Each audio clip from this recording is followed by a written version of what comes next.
Hello everyone, welcome to the XoroERP journal entry tutorial. We're going to walk through how to create a journal entry. So let's go ahead, pull up the page, and this is going to load up the journal entry page. So let's go through the fields here and create a journal entry.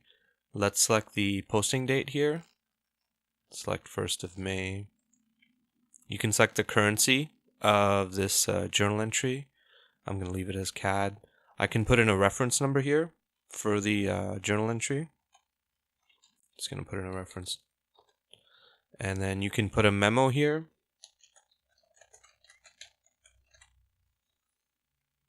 And in the journal entry lines header, you can select the amount type, whether it's tax exclusive or tax inclusive.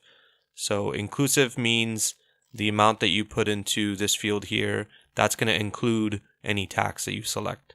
Exclusive means it's going to apply the tax onto this amount. So let's go ahead, select exclusive, and I'll choose as this entry type debit. We can go ahead, choose Toronto as a store. We can choose an account here. So I'm going to leave this as BMO, the bank account.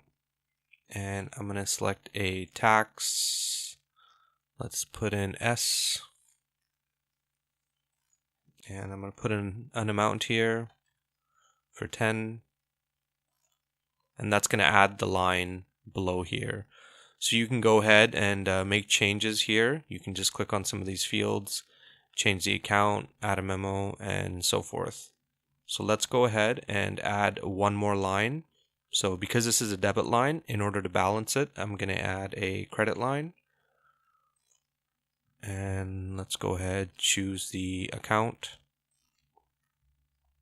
And I'm going to leave the tax as is, leave the amount as is, click on add.